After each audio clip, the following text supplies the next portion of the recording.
안녕하십니까. 언약신학 제7강입니다. 이제 그 언약을 파기한 이스라엘 백성들, 또 솔로몬, 그래서 하나님께서는 나라를 쪼갰다 했죠. 쪼개십니다. 북이스라엘과 남유다. 북이스라엘은 송아지를 만들어서 금송아지가 여호와다. 그래서 베델의 국경 지역이죠. 남쪽. 금송아지를 만들고 거기 참배하게 하고 남쪽으로 가는 길을 차단했어요. 그러니까 남쪽에 예루살렘에 예배하러 못 가게. 북이스라엘은 계속 역구테타가 일어났죠. 남쪽 유다가 정통 왕조고. 그래도 하나님께서는 남쪽에도 사랑을 베푸시지만 북이스라엘도 역시 헤세드를 베푸시고 돌아오기를 기다리셨어요. 북이스라엘은 잘 안 돌아왔죠. 하나님께서 메시아 언약을 주실 때에 선지자들을 통해서 주시는데, 다윗 언약 이후에 북이스라엘의 최고의 선지자, 가장 위대한 선지자는 누굴까요? 엘리야입니다. 자, 그래서 북이스라엘 엘리야, 남유다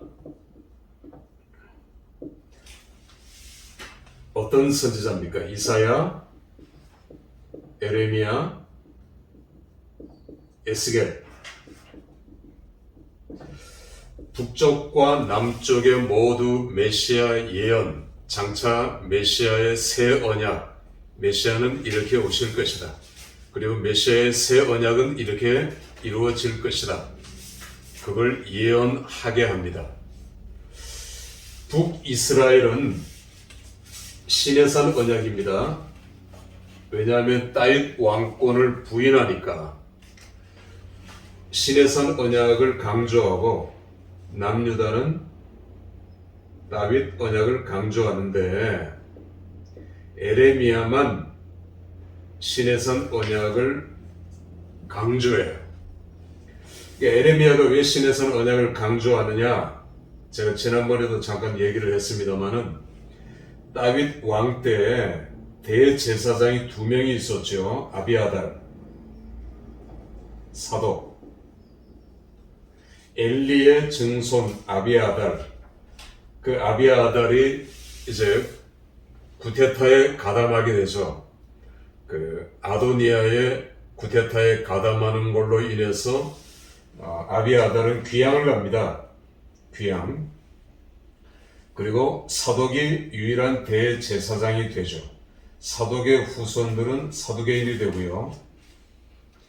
아비아달은 어디로 유배를 떠나느냐 하면 예루살렘 북쪽에 한 5km 되는 아나돗 제사장 마을, 물론 거기서도 예루살렘을 섬길 수는 있었죠. 거기에서 귀양살이를 하고 있었던, 그러니까 반귀양살입니다. 이렇게 왔다 갔다 할 자인을, 왕래 자인을 있고요. 거기에 에레미야가 태어났죠. 에레미야의 고향이죠. 그리고 에레미야는 이 아비아달 계열은 시내산 언약만 더 강조하죠. 사독 계열은 당연히 다윗 언약을 강조하고. 그래서 에레미야는 이 아나돗 지역, 아나돗 제사장 마을의 선지자가 되는 거죠. 대표가 되는 거죠. 이런 에레미야는 당연히 다윗 언약보다 시내산 언약을 더 강조하고 외치게 되죠. 자, 이렇게 우리가 대강 알고, 그러면 북이스라엘에게 엘리야를 통한 메시아의 예언. 자, 엘리야를 통한 메시아의 예언이 나오기 전에 시대적인 배경은 여러분들이 이미 알고 있죠. 하나님 말씀이 땅바닥에 떨어지고 엘리야 때 히엘이라는 사람이 여리고의 책임자인데, 지도자인데,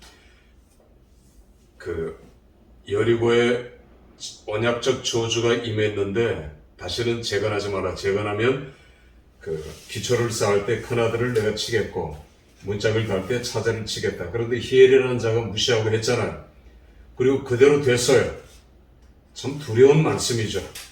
다시 말하면 하나님의 말씀이 땅바닥에 떨어진 그때, 그리고 바알 우상이 가장 극성을 부렸던 그때, 아합 왕이 두로와 혼인 동맹을 맺고 이제벨을 데리고 와서 이제벨이 여호와의 선지자들을 척살하고 핍박할 때, 가장 암흑기일 때 하나님께서는 엘리야를 보내시죠. 그 엘리야를 통해서 17장, 열왕기상 17장은 말씀에 순종하는 엘리야를 보여줍니다. 말씀은 언약, 약속이거든요. 하나님의 약속. 그러니까 약속대로, 말씀대로 순종합니다. 엘리야는. 그런데 엘리야가 하나님 앞에 늘 기도하는 것은 하나님, 불 내려주세요. 불. 다시 말하면 기적을 일으키면, 모세의 그 기적을 보여주면 백성들이 돌아올 겁니다. 그래서 하나님께서 허락하셨잖아요. 일회적, 단회적 갈멜산에 백성들을 모으고 오게 하고 불을 내리게 했어요. 그런데 하나님이 원하시는 것은 마음 중심이에요. 마음이 돌아오지 않으면, 중심으로 하나님 앞에 순종하고 헌신하지 않으면 이 모든 것들이 다 의미가 없고 소용이 없다라고 하는 것을 하나님 말씀하셔요.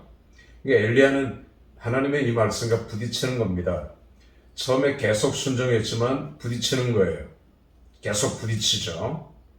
그러다 하나님께서 엘리야의 요구를 들어주셔서 불을 내리게 해주셨어요. 그런데 엘리야는 자기 풀에 지쳐버린 겁니다. 탈진이 왔죠. 영적 침체. 영적 침체가 온 엘리야는 로뎀나무 아래서 죽기를 바랬습니다. 나 죽여주세요. 나 데려가 주세요. 나 아무것도 하기 귀찮습니다. 그리고 이제벨이 추격해오죠.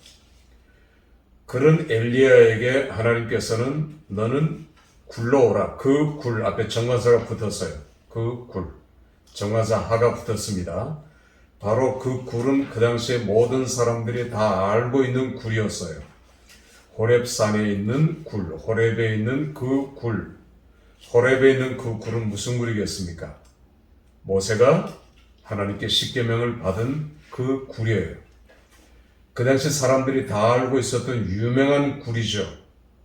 그 굴로 하나님께서는 엘리야를 콜링한 겁니다. 엘리야는 호렙산까지 내려갔어요. 멀리 내려가서 그 굴에 들어가서 기도하면서 하나님의 음성을 듣기를 원했습니다.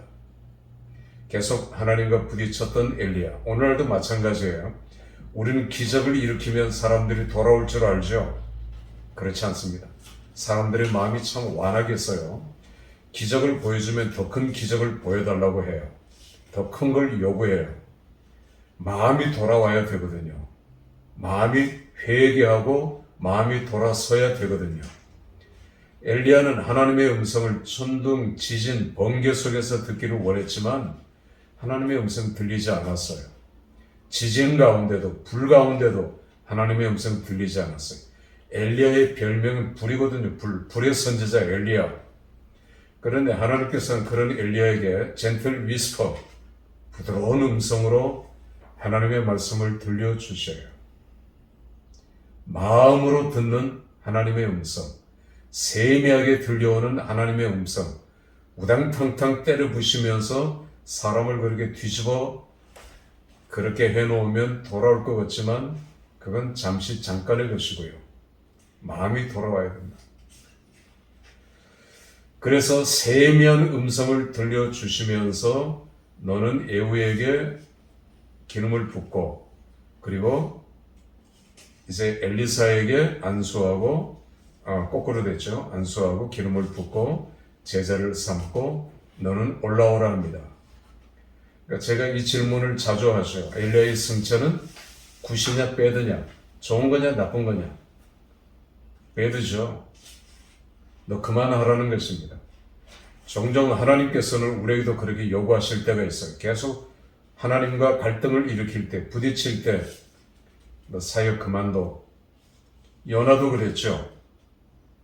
요나는 끝까지 하나님께서 자기 고집대로 되어질 것을 요구했죠. 그게 아니었습니다. 그래서 요나의 사역은 마치 미완성 교양곡 같이 딱 중단되고 말았죠.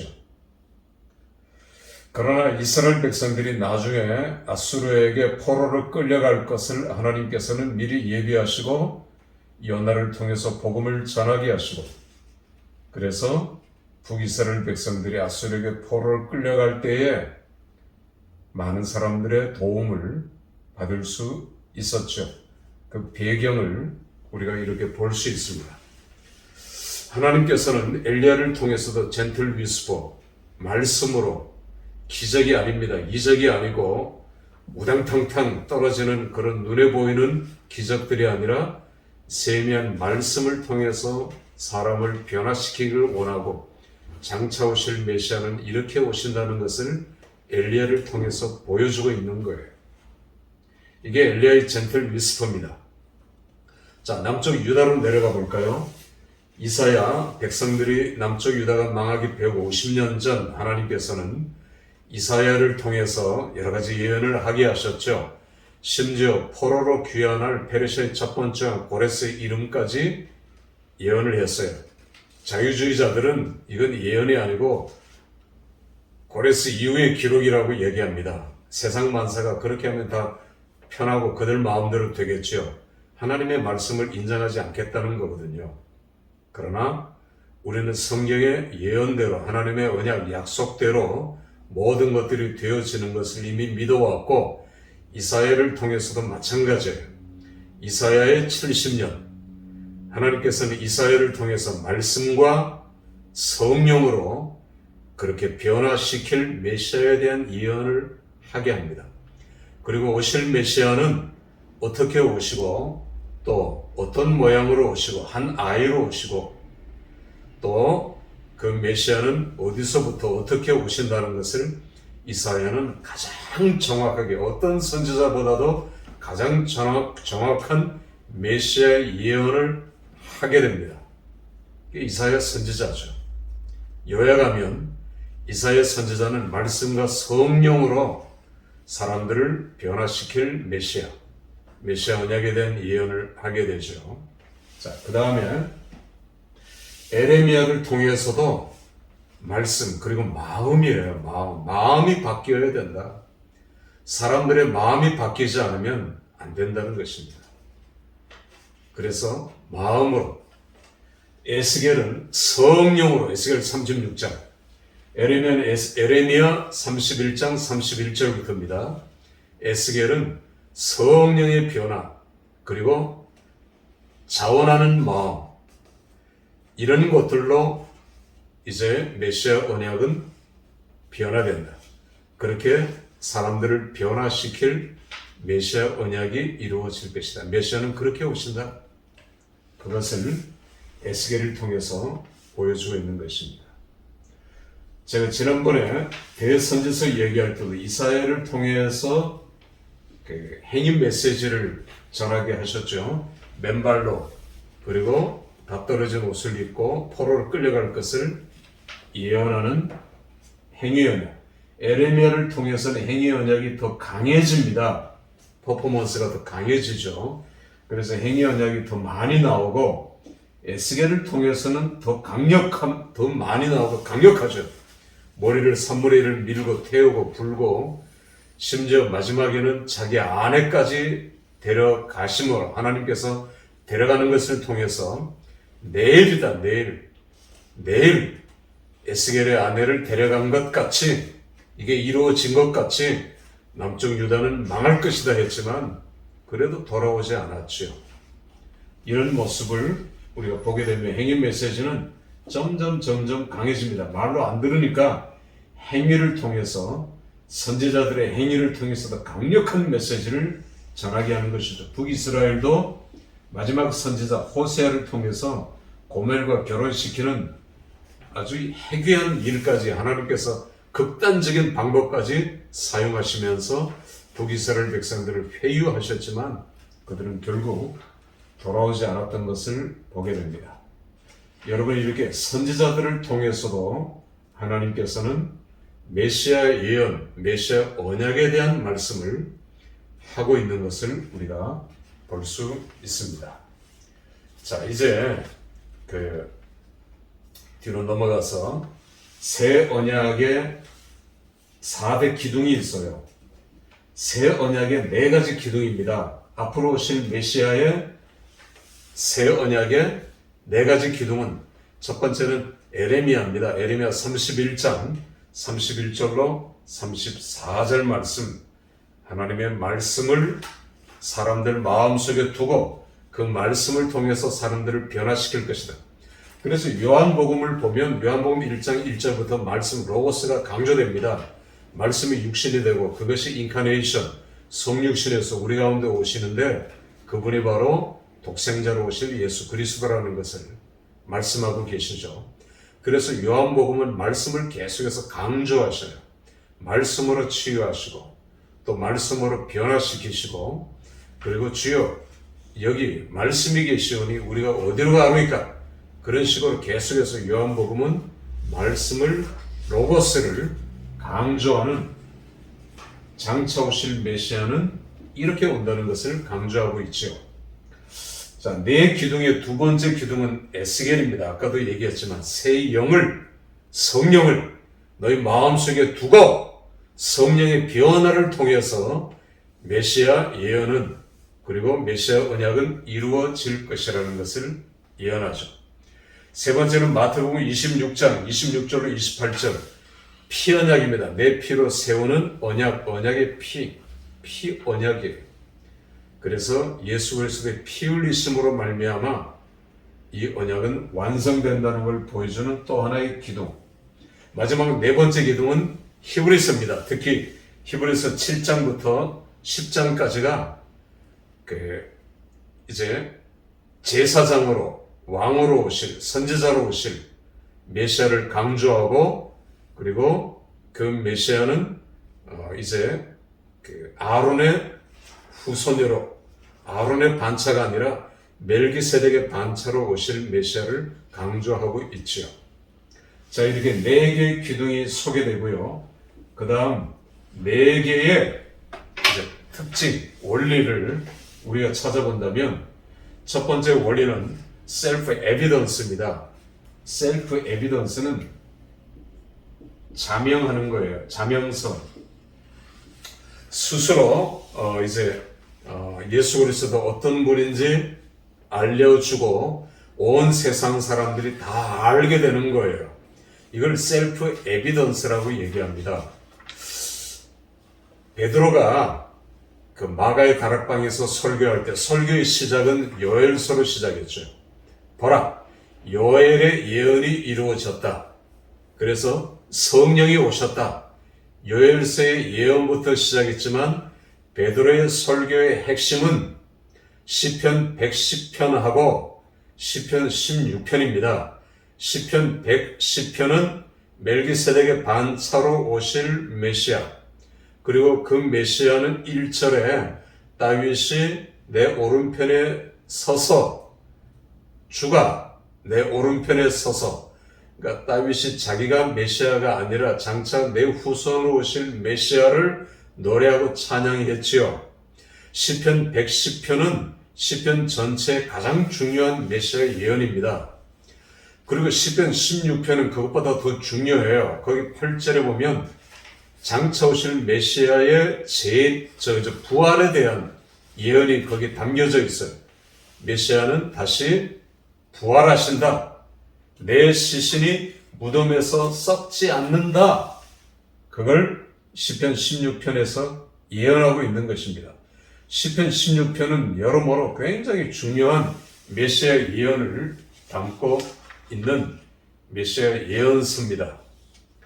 자, 이렇게 시편 16편은 성자 예수님이 성부 하나님에 대한 사랑의 고백이기도 하지만 이런 메시아의 예언에 대한 내용을 담고 있습니다. 두 번째는 볼룬트리즘, 자발성입니다. 자발성. 계속 우리가 얘기하지만 새언약, 예수님이 오시는 새언약은 자발성이 자원함입니다. 자원. 여러분 교회에서도 성도들이 자원해서 하게 하셔야 돼요.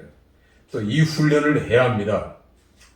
저는 옛날에 40일 새벽 작전기도해서 교인들의 도장을 이렇게 하나하나 스티커로 붙이는 그런 걸 하니까 새벽기도 다 오죠. 뭐 많이 오죠. 그런데 스스로 제 자신에게 자위를 했어요. 어떻게 자위를 했느냐면 이건 훈련이다. 교인들 훈련시키는 거다. 이건 자원하는 마음이 아니죠. 억지로 오죠. 억지로. 물론 자원하는 마음으로 오기도 하지만 잘못된 교육 방법이죠. 마치 이건 초등학생 같이 도장 찍고 이거 스티커를 붙이는 행위는 온 교인들이 다 보잖아요. 누가 안 왔는지 또 누가 몇 번 빠졌는지. 그러니까 어떤 분은 제주도 출장 가서도 오는 거예요. 그날. 왜? 새벽기도 와야 되니까. 그런데 이런 것들이 억지로 올 수 있습니다. 그래서 새 언약의 두 번째 원리는 볼런터리즘이에요. 자원하는 마음, 자발성이 있어야 합니다. 교회가 이렇게 훈련되어야지 억지로 하는 훈련을 하게 했다가는 어느 날 다 무너져 버려요. 자원하는 성도, 자원하는 마음들이 불일 듯 일어날 때 그 사역은 굉장한 역동성을 발휘할 겁니다. 미국에 그 개들을, 큰 개들을 키우죠. 우리도 물론 큰 개들을 키우는 사람들이 있지만 요즘은 좀 덜하지만 옛날에 뭐 80년, 90년, 2000년, 2010년도 마찬가지입니다만 개 그 이렇게 목띠 그 TV 광고 나오는 것도 봤어요. 거기 전류가 흐르게 해요. 그래서 한 1km, 2km 이런 범위를 거기 조절하는 그 범위를 벗어나면 개 목에 전류가 흘러서 개가 그냥 정신을 못 차리고 뒤집어집니다. 거기를 못 벗어나는 거죠. 그 길을. 집에서 멀리 가지 못하게. 개를 그렇게 해요. 그건 볼런터리즘이 아니죠. 우리나라도 저는 어떤 면에서 여러분 제가 뭐 개를 미워하거나 그건 아닙니다. 괜히 오해받기는 싫고요. 개는 뛰어다녀야죠. 개는 하나님 그렇게 창조하셨잖아요. 그러니까 사람이 개를 안고, 그러니까 개가 맨날 안아달라 그래요. 주인 보고. 개를 왜 안고 다닙니까? 물론 여러분이 안고 다니는 건 자유지만 개는 개답게 키워야 되거든요. 개를 너무 사치스럽게 키우니까 개들이 버릇이 나빠졌어요. 죄송합니다. 이해하고 들으시고요. 우리가 개를 교육하거나 훈련시키는 것도 마찬가지고 사람도 마찬가지고 성도도 마찬가지죠. 자원하는 마음이 봉사를 할 때 우리가 헌금도 하고 다 하잖아요. 자원하는 마음이 없으면 이게 보상 심리, 보상 원리에 빠져들게 돼요. 내가 이만큼 하면 하나님께서도 이만큼 해주시겠지. 혹은 내가 억지로 하게 됩니다. 어떤 자리와 보상을 바라보면서 하는 행위는 하나님이 원하시는 게 아니죠. 그래서 자원하는 마음, 기쁨에 못 이겨서 기쁨으로 하는 거죠. 주일을 지키는 것도 찬양대도 주일학교 반사도 내가 하는 모든 것들이 기쁨으로 억지로 하니까 오늘 한국교회가 이 모양 이 꼴이 되었어요. 억지로 하니까 다 안 하는 겁니다. 지금 주일학교도 안 나와, 중고등부도 없어, 청년부도 다 사라져요. 대학부분 뭐건 주일학교 반사 성가대도 이제는 안 하려고 그래요. 많은 시간을 투자하고 그거 안 하려고 합니다. 편하고 쉽게 그렇게 신앙생활을 하려고 해요. 큰 교회에 휩쓸려 가서 그 뒤에 앉았다가 적당하게 예배드리고 적당하게 헌금하고 적당하게 신앙생활을 하기를 원해요. 우리는 그런 시대에 그런 위기에 살고 있어요. 이게 한국교회 현 주소예요. 우리가 교육을 잘못시킨 겁니다. 이건 목사들의 책임이에요. 자원하는 마음을 훈련시켜야 합니다. 자원하는 마음을 갖게 해야 합니다. 저는 어떤 때 이렇게 하기도 했어요. 자, 지금 기도하시는데 성령이 인도하시는 분은 자원해서 기도하십시오. 그러면 침묵이 흐르고 자원하는 사람이 금방 안 나타날 수도 있어요. 그러나 반드시 나타납니다. 그리고 그런 훈련이 필요해요. 자원하는 마음. 자원하는 마음들이 정말 필요해요. 제가 군대에서 뭡니까? OCU가 있고 신우회 회장을 1등병부터 했거든요. 그런데 그 군단사령부 교회인데 교회가 크죠. 외부 이제 인사들도 외부인들도 들어옵니다. 군인이 아닌 민간인들도 와요. 예배드리는데 그 이제 목사님이 매일 대예배 기도 나만 시키네. 그러니까 이게 너무너무 부담스러운 거예요. 물론 이제 이번 주에는 빠질까 이번 주도 시키겠지. 대예배, 수요예배, 저녁예배 믿을 사람이 나밖에 없다는 얘기도 되겠지만 참 부담스러웠었어요. 안에서 군전병은 뭐하고 있나? 군전병 좀 시키지. 왜 나를 계속 시키지? 찬양 인도도 하고 성가대 지휘도 하고 주일예배 반사도 하고 그렇게 했었어요. 그런데 뒤돌아보니까 자원하는 마음이 아니었습니다. 여러분 꼭 부탁하고 싶은 게 있네요.